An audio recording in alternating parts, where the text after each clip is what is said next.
श्राद्ध के समय आप लोग अपने पितरों को पानी देना चाहते हैं, लेकिन आपने देखा होगा कि कई सारे लोग हैं जो कि अलग-अलग तरीके से पितरों को जल देते हैं, या आपके जो पंडित होते हैं वो आपको बताते हैं। कुछ पंडित कुछ अलग तरीके से बताते हैं, कुछ पंडित थोड़ा-सा कुछ अलग तरीके से बताते हैं। तो आपके मन में यह कन्फ्यूज़न आता होगा कि आखिरकार पितरों को जल दिया कैसे जाता है? तो इस वीडियो के माध्यम से हम आपको पूरी जानकारी देंगे कि पितरों को जल किस तरीके से देना चाहिए। यह एक सरल विधि है। वैसे तो अगर आप सही तरीके से आप देना चाहेंगे तो वो कठिन हो जाता है, लेकिन आप चाहे तो एक सरल विधि से भी अपने पितरों को जल दे सकते हैं। तो वो विधि हम आपको इस वीडियो के माध्यम से बताएँगे। जब भी आप अपने पितरों को जल देना चाहते हैं तो उसके लिए सुबह आप उठकर सबसे पहले नहा धोकर तैयार हो जाएँ। अच्छे साफ कपड़े पहन लें और मन आपका शुद्ध होना चाहिए। उसके बाद ही आप पितरों को जल दें।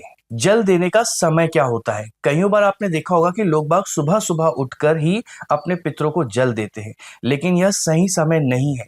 पितरों को जल तब दिया जाता है जब सूरज आपके बिल्कुल सर के ऊपर हो। मतलब 12:30 बजे से लेके तो 3:30 बजे के आसपास का जो समय होता है, वही समय होता है पितरों को जल देने का सही समय। इसलिए आप सुबह उठकर पितरों को जल ना दें, ये हमारे पुराणों में वर्जित है। आप दोपहर के समय ही अपने पितरों को भोग लगाएँ और जल दें। जल देने के लिए आप क्या करें? कौन-सी विधि अपनाएँ? सबसे पहले तो आप नहा धोकर तैयार हो चुके हैं, उसके बाद आप जो है पितरों को जल देने के लिए एक तांबे या काँसे के बड़े बर्तन को ले लें। आप लोहे का उपयोग ना करें, क्योंकि पितरों में लोहे का उपयोग वर्जित है।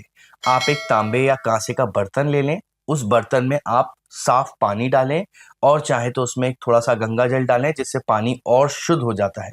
उसके बाद फिर गाय का दूध उसमें डालें, सफ़ेद फूल डालें। पितरों की पूजा में सफ़ेद फूल को ही उपयोग किया जाता है, लाल या दूसरे रंग के फूल आप उपयोग ना करें, जितना हो सके बचें। आप सफ़ेद फूल का ही उपयोग करें। उसके बाद फिर जो पितरों को जल दिया जाता है, इसमें कुसा का बहुत ज़्यादा महत्व है। अब कुसा क्या होता है?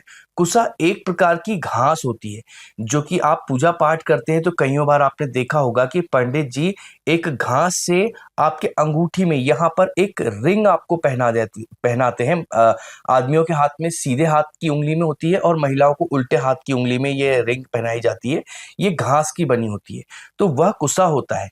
तो कुसा आपको जब पितृ पक्ष शुरू होता है तो आपको आसानी से मिल जाता है, और अगर आप पितृ पक्ष के बिना भी अगर आप श्राद्ध करना चाहें तो वो भी आप कर सकते हैं। कैसे कर सकते हैं वो विधि भी मैं आपको आगे बताऊँगा। तो आपको कुशा यह दुकानों से आसानी से मिल जाएगा, फूल की दुकानों से मिल जाएगा, वहाँ से आप खरीद कर ले आएँ।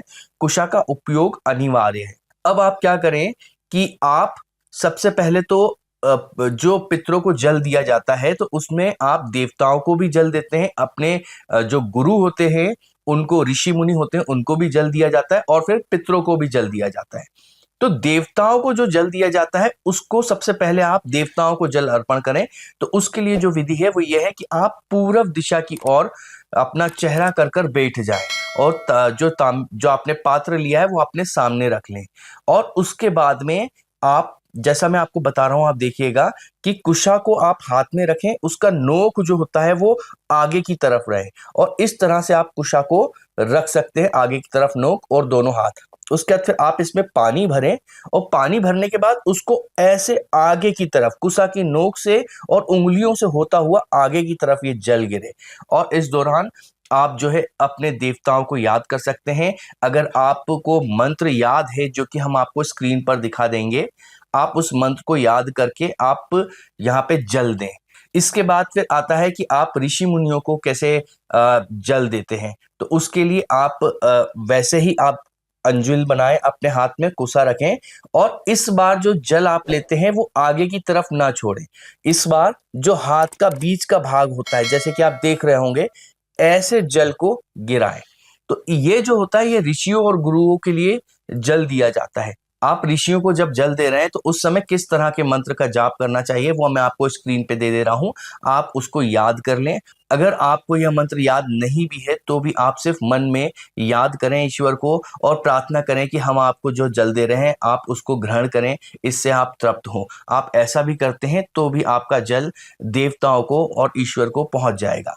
इसके बाद फिर बारी आती है अपने पितरों की। आप पितरों को किस तरह से जल दें, तो उसके लिए वही पात्र है, लेकिन इस बार आपको ध्यान रखना है कि आप जो साउथ डायरेक्शन है, मतलब दक्षिण दिशा, वहां पर आप अपना चेहरा कर कर बैठें। और बैठने के लिए भी आपको जो है, आप पांव मोड़कर बैठें और उसमें जो आपका उल्टा पांव हो उसका घुटना जो है वो जमीन पर टिक रहा हो। जैसे कि हनुमान जी को आपने अधिकतर देखा होगा कि वो किस तरह से बैठे होते हैं, उनका एक घुटना जमीन पर टिका होता है और एक घुटना ऊपर की तरफ होता है। ये बैठने में थोड़ा सा कठिन जरूर होता है, लेकिन आप इस तरह से बैठकर ही अपने पितरों को जल अर्पण करें। यदि आप इस तरह से नहीं बैठ पा रहे हैं, आपके शरीर में कोई परेशानी है, तो आप जैसा बैठ सकते हैं आप वैसे बैठ के भी ईश्वर को जल दे सकते हैं। अब पितरों को जल किस तरीके से देना है, तो वो जो पात्र हैं आपके जिसमें आपने गाय का दूध और फूल मिलाया है, अब उसमें आप काली तिल भी मिला लें। काली तिल का पितरों को जो अर्पण करा जाता है उसमें बहुत ज्यादा महत्व है। काली तिल से ही पितरों को अर्पण पहुंचता है। अब आपका चेहरा दक्षिण की तरफ है, तो आप अर्पण भी दक्षिण की तरफ करेंगे। उसके लिए आपको क्या करना है, आपके हाथ में कुसा है, उस कुसा को ऐसे लें और अंजुल में पानी को भरें पात्र से, और अब की बार आपको जो जल देना है वो ऐसे देना है, जैसा कि मैं आपको दिखा रहा हूं। इस तरीके से आपका जो जल है वो अंगूठे से होता हुआ उसी पात्र में गिरे जिस पात्र में आपने पहले जल दिया था। और जितनी बार भी आप जल दें वो उसी पात्र में ही पानी गिरना जरूरी है। पितरों को जल देते समय आप अपने गोत्र का उच्चारण करें। आपका गोत्र अगर आपको नहीं पता है तो आप अपने घर में जो बड़े हैं उनसे गोत्र पूछ सकते हैं। इसके बाद पितरों को जल देते समय किस तरह का मंत्र आपको पढ़ना चाहिए वो मंत्र भी हम आपको स्क्रीन पे दे रहे हैं, आप इसको याद कर लें और इस मंत्र का जाप करते हुए ही पितरों को आप जल दें। और जब आप पितरों को जल दे देते हैं तो इसके बाद फिर भोग लगाया जाता है। पितरों के लिए कुछ खाना जो आपके यहाँ बना होता है उसको अर्पण करा जाता है, लेकिन विशेष बात यह है कि जब पितृपक्ष चल रहे हो उस समय आप सात्विक भोजन ही बनाएं। कुछ जगहों पर कच्चा और पक्का खाने की विधि है।